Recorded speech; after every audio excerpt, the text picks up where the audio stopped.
आज मैं आपको पढ़ाने वाला हूँ क्लास 5th इंग्लिश में यूनिट नंबर 9 का पार्ट 1, जिसको कि हम लोग चैप्टर नंबर 17 भी कह सकते हैं, sing a song of people.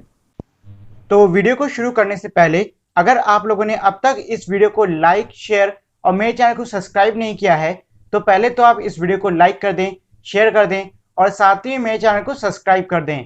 और अगर आप लोगों ने अब तक मेरे टेलीग्राम चैनल को भी सब्सक्राइब नहीं किया है तो जाके उसको भी ज्वाइन कर लें, क्योंकि अगर आपको इस वीडियो की पीडीएफ चाहिए तो आपको पीडीएफ मेरे टेलीग्राम चैनल पर ही मिलेगी और इस वीडियो की पीडीएफ का लिंक आपको डिस्क्रिप्शन बॉक्स में मिल जाएगा।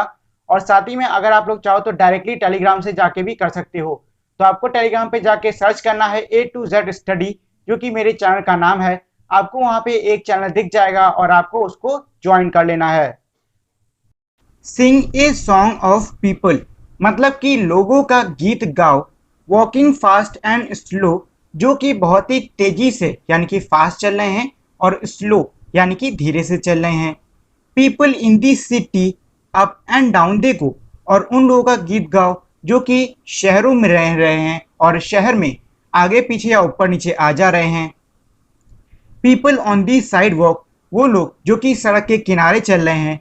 पीपल ऑन दी बस, वो लोग जो कि बस में सवारी कर रहे हैं। People passing and passing in back and fourth of us, मतलब ये है कि वो लोग जो कि हमारे आगे से पीछे से गुजर रहे हैं। पीपल ऑन दी सबवे, वो लोग जो कि सबवे पर खड़े हैं। अंडरनीथ दी ग्राउंड, जो कि ज़मीन के नीचे है।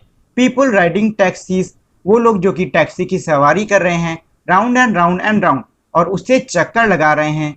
People with their hats on, वो लोग जिन्होंने अपनी टोपी पहनी है। गोइंग इन दी डोर, और वो लोग दरवाज़ों से अंदर जा रहे हैं। पीपल विद अम्ब्रेलास, वो लोग जिनके पास में छतरी है। When it's rain and pour, जब बारिश होती है और जब बहुत तेज पानी आता है। People in the tall buildings, वो लोग जो कि लंबी लंबी इमारतों के अंदर हैं। इन दिस स्टोर्स बिलो, और वो नीचे दुकानों में भी हैं। Riding elevators up and down they go, और वो लोग लिफ्ट की सवारी करके ऊपर नीचे आ जा रहे हैं। पीपल वॉकिंग सिंगली, वो लोग जो कि अकेले चल रहे हैं। पीपल इन ए क्राउड, वो लोग जो कि भीड़ में चल रहे हैं। पीपल सेज नथिंग, वो लोग जो कि कुछ भी नहीं कहते हैं। पीपल टॉकिंग लाउड, और वो लोग जो कि बहुत तेजी से बात करते हैं। पीपल लाफिंग स्माइलिंग, वो लोग जो कि बहुत तेजी से हंस रहे हैं और मुस्कुरा रहे हैं। ग्रम्पी पीपल टू, और वो लोग जिनका मूड अच्छा नहीं है। People who just Hari and never looked at you, और वो लोग जो कि बहुत ही ज़्यादा तेजी से जा रहे हैं, जिनको कि बहुत ही जल्दी है और वो कभी आपको नहीं देखते हैं। Sing a song of people, उन लोगों का गीत गाओ। Who like to come and go, जिनको कि आना जाना अच्छा लगता है। सिंग ऑफ सिटी पीपल, लोगों के मतलब शहर में रहने वाले लोगों का गीत गाओ। You see but never know, जिनको कि आप देखते तो हो लेकिन आप उनको जानते नहीं हो। इस पोएम के राइटर हैं लुइस लम्स्की। अब चलिए मैं आपको इस पूरी पोएम का मतलब एक साथ में बता देता हूँ। तो इसमें कविता में ये कह रहे हैं कि उन लोगों का गीत गाइए जो कि बहुत ही तेजी से और धीरे से चलते हैं और वो शहरों में ऊपर नीचे आते हैं। उन लोगों का गीत गाइए जो कि सड़क के किनारे चल रहे हैं, सड़कों में सड़क कह रहा हूँ, बसों में सवारी कर रहे हैं और आपके आगे पीछे से गुजर रहे हैं। उनका गाइए जो कि सबवे में है, जो कि ज़मीन के अंदर है। उन लोगों के लिए गीत गाइए जो कि अभी टैक्सी की सवारी करके चक्कर लगा रहे हैं। उन लोगों के लिए गीत गाइए जो कि जिन्होंने अपनी टोपी पहनी हुई है और वो दरवाज़ों से अंदर जा रहे हैं। और वो लोग जिनके पास छतरी है जब बारिश और तेज पानी आता है उसके लिए। और कह रहा है कि जो लोग लंबी लंबी इमारतों के अंदर जा रहे हैं और जो लोग दुकानों के अंदर हैं नीचे, वो लोग जो कि लिफ्ट में ऊपर नीचे आ रहे हैं। वो लोग जो कि भीड़ में वो लोग जो कि सिर्फ अकेले चल रहे हैं और वो लोग जो भीड़ में हैं, वो लोग जो कुछ भी नहीं कहते और वो लोग जो कि बहुत तेज़ी से बात करते हैं। वो लोग जो कि मुस्कुराते हैं और हंसते हैं। वो लोग जिनका मूड अच्छा नहीं है। वो लोग जो कि बहुत ही जल्दी में हैं और आपको कभी नहीं देखते। गीत गाइए उन सभी लोगों का जो कि आते जाते रहते हैं, जो कि शहर में रहने वाले लोगों का गीत गाइए जिनको कि आप देखते हो लेकिन आप जानते नहीं हो। तो यह है इस पूरी पोएम का मतलब। अब इस पोएम में कुछ क्वेश्चन आंसर्स भी हैं, चलिए उनको कर लेते हैं। तो पहला क्वेश्चन है which modes of transport do the people use to move around in the city. मतलब ये है कि जो लोग हैं वो शहर में इधर उधर आने जाने के लिए किस प्रकार के ट्रांसपोर्ट यानी कि यातायात का इस्तेमाल करते हैं। तो देखिए हमने पोएम में पढ़ा था कि जो लोग हैं वो बसेस, टैक्सीज इन सब का यूज कर रहे हैं।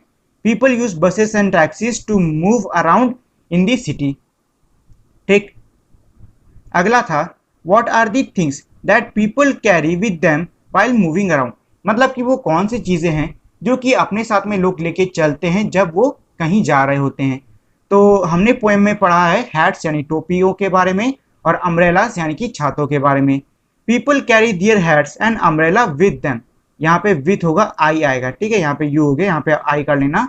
मतलब जो लोग हैं वो अपने साथ में अपनी टोपी और छतरी को लेकर चलते हैं। अगला है where all do you find these very busy people. मतलब ये है कि आप इन सभी बिजी यानी कि काम में लगे हुए व्यस्त व्यक्तियों को कहाँ पे ढूंढोगे। तो हमने पोएम में पढ़ा है कि जो हमें लोग हैं वो साइड वॉक्स, सबवे, लंबी लंबी बिल्डिंग्स, यहाँ पे स्टोर भी होना चाहिए था, स्टोर यानी कि दुकान, ठीक है, एलिवेटर्स, इन सब में हमें ये बिजी लोग मिलेंगे। अगला क्वेश्चन है where have you seen crowds of people. मतलब ये है कि आपने कहाँ पर बहुत सारे लोगों की भीड़ देखी है। ये आपको पोएम से इसका आंसर नहीं देना है, इसका आंसर आपको खुद से ही देना होगा। तो कहाँ पे देखी है, हो सकता है आपने किसी फेयर में देखी हो, मतलब फेयर में देखी हो, फेयर यानी कि मेला, या फिर किसी फंक्शन में देखी हो। तो जहाँ पे भी आपने इतनी सारी भीड़ देखी है उसको लिख दो। Why do you think all these people are in Hari.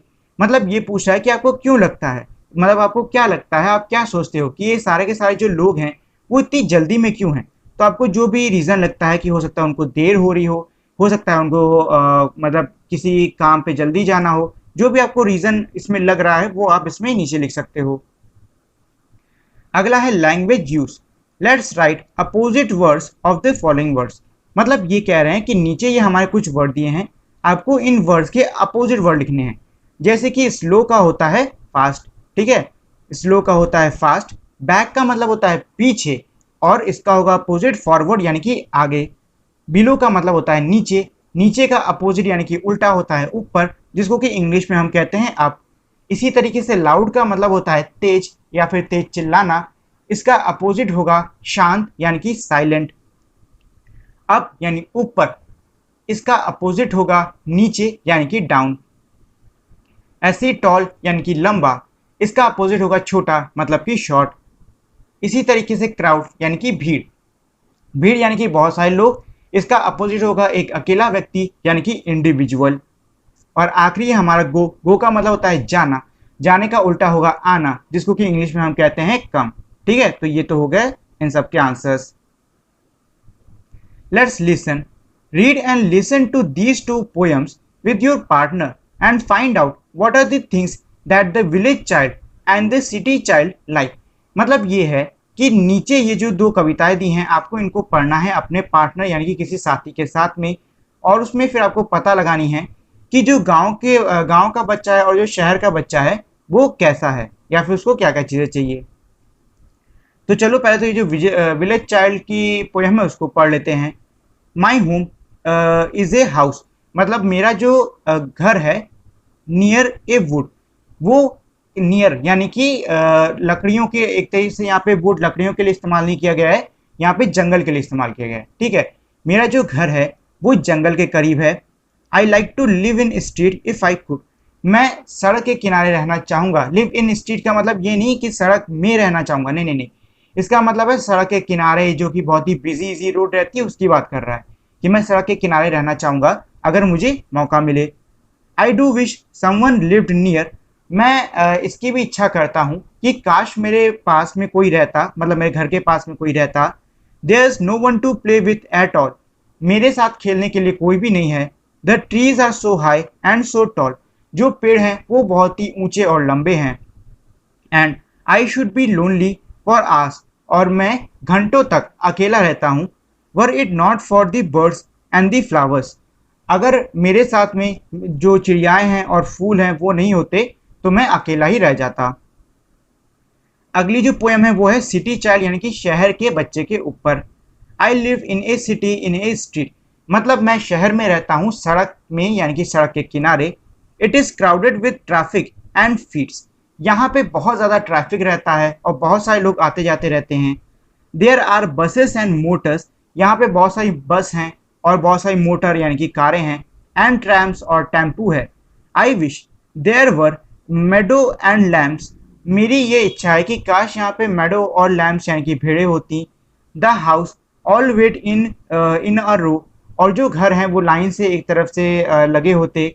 There is smoke everywhere that I go, और मैं जहाँ पे भी जाता हूँ वहाँ पे मुझे सिर्फ और सिर्फ धुआं ही दिखता है। I don't like the noise I hear, और जो मैं आवाज़ें सुनता हूँ वो भी मुझे नहीं अच्छी लगती। I wish there were woods very near, मेरी इच्छा है कि काश मेरे घर के करीब में वुड्स लकड़ियाँ मतलब कि जंगल होता। तो ये है, मतलब ये आपने पहले पढ़ी जो गांव का बच्चा है उस पे पोयम, और एक आपने शहर के बच्चे पे पढ़ी है। Let's talk. The people who live in a city often wish they could live in a quite town. Do you like a place you live in, मतलब ये है कि जो लोग अक्सर शहरों में रहते हैं उनकी ये इच्छा होती है कि वो किसी शांत टाउन में जाके या फिर शांत शहर में जाके रहें। क्या आप जिस जगह पे रहते हो आपको वो जगह पसंद है? तो देखो, आप लोग का तो नहीं पता, लेकिन मैं जहाँ पे रहता हूँ वहाँ पे ज़्यादा शोर नहीं होता है, शांत जगह रहती है, तो मुझे वो जगह पसंद है। Tell your partners to think you like and you don't like about the place you live.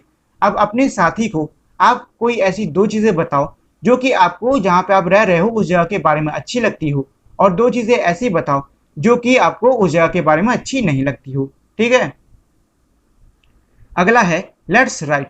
Did you observe that in the poem last the last word in every second and fourth line rhymes with each other, मतलब यह है कि क्या आपने ध्यान दिया कि कविता में जो आखिरी की दो लाइनें हैं और चार लाइनें हैं वो एक दूसरे से राइम कर रही हैं, मतलब मेलजोल खा रही हैं। Can you right A four line poem, अब ये पूछ रहे हैं कि क्या आप चार लाइन की कोई एक कविता लिख सकते हो? तो अगर आप इसमें कोई भी पोयम लिख सकते हो तो लिख दो, जिस पे भी आपको पोयम बनानी है, चाहो तो पानी पे बना दो, हवा पे बना दो, या फिर आप जहाँ रह रहे हो उस जगह पे ही बना दो और चार छोटी छोटी लाइनें बना के लिख दो। Find out how many people are there in our country, मतलब यह है कि पता करो हमारे देश में कितने लोग रह रहे हैं। Do we have enough land for all the peoples on this earth, और क्या हमारे पास में सभी लोग के रहने के लिए पर्याप्त भूमि है? तो हाँ, अभी तो है। Is there enough food and water for all the peoples, और क्या जहाँ पे हम लोग मतलब पूरी दुनिया में जो लोग रह रहे हैं क्या उनके लिए हमारे पास पर्याप्त खाना और पानी है? Find out the following from 10 families living in your neighbourhood, मतलब यह है कि आपके पड़ोस में जो 10 परिवार रह रहे हैं उनसे आपको नीचे जो चीज़ें दी हैं उनके बारे में पता करना है। जैसे कि आपको जाके उनसे पूछना है कि उनके घर में कितने 5 साल से कम के लोग रह रहे हैं, कितने बच्चे हैं जो कि 5 से 14 के बीच में हैं, कितने बच्चे हैं जो कि 15 से 20 के भी मतलब बीच में हैं, कितने लोग हैं जो कि 21 से 50 साल के बीच में हैं, कितने बूढ़े लोग हैं जिनकी उम्र 50 से ज़्यादा है, और कुल कितने सदस्य रहते हैं। तो आपको ये सारी जानकारी निकालनी है इन सभी 10 परिवारों से, और यहाँ पे लिख के इन सब का टोटल कर देना है। ठीक। How many members are educated in each family, मतलब ये कह रहा है कि अब जब आप ये टेबल बनाओगे तो उनसे एक सवाल और पूछना कि आपके घर में कितने लोग पढ़े लिखे हैं। जितने भी लोग पढ़े लिखे हैं उन सबको जोड़ के यहाँ लिख दो। From among the 10 families how many are educated, और ये है कि जो 10 परिवार आपने जो लिए हैं उनमें से ऐसे कैसे परिवार हैं जो कि पूरी तरीके से शिक्षित हैं। Now talk to your partner and then write a report about your neighbourhood, अब ये कह रहे हैं कि आपको अपने साथी से बात करनी है और अपने पड़ोस पर एक रिपोर्ट बनानी होगी। तो आपका पड़ोसी या फिर आपका पड़ोस जैसा भी है उस पर आप एक छोटा सी रिपोर्ट इसमें बना सकते हो। Let's interview your teacher and get her response for the following questions, मतलब ये है कि नीचे हमारे कुछ क्वेश्चन दिए हैं, आपको इन क्वेश्चंस को जाके अपने टीचर से पूछना है इस तरीके से जैसे कि आप इंटरव्यू ले रहे हो। जैसे कि मान लो आप बच्चे हो और आप मुझसे आके पूछ रहे हो why did you become a teacher, ठीक है, कि मतलब आप अध्यापक क्यों बने, तो मैं आपको आंसर दूंगा because I like teaching others and teaching is my passion, I would say something like that. मतलब ये है कि मैं आपको ऐसे जवाब दूंगा कि जो टीचर यानी कि जो अध्यापक है वो मैं हमेशा से बनना चाहता था, और ये मेरा पैशन है, मतलब मैं इसमें काम करना चाहता था। इसी तरीके से आपको अपने टीचर से जाके सारे सवाल पूछने हैं और वो आपको इन सब के जवाब देंगे। ठीक है, तो ये होता है interview. Now right a paragraph about your teacher with the information you have gathered. मतलब ये है कि अब आपको अपने अध्यापक पे एक पैराग्राफ लिखना है और इस पैराग्राफ के लिए आपने जो यहाँ पे जानकारी हासिल की है ना, आप उसका इस्तेमाल कर सकते हो। तो जो भी आपको जानकारी मिली है उसकी मदद से यहाँ पे एक छोटा सा पैराग्राफ लिख डालो। ठीक है, तो ये तो था हमारे आज की क्लास का लास्ट क्वेश्चन। इसी के साथ में हमारी आज की क्लास खत्म। तो आज के लिए इतना ही, और अगर आप लोगों ने अब तक मेरी इस वीडियो को लाइक, शेयर और मेरे चैनल को सब्सक्राइब नहीं किया है तो इस वीडियो को लाइक कर दें, शेयर कर दें और साथ ही मेरे चैनल को सब्सक्राइब कर दें। तो इसी के साथ में हमारी आज की वीडियो यहीं पे खत्म होती है। मिलते हैं हम लोग अपनी अगली वीडियो में, तब तक के लिए नमस्कार।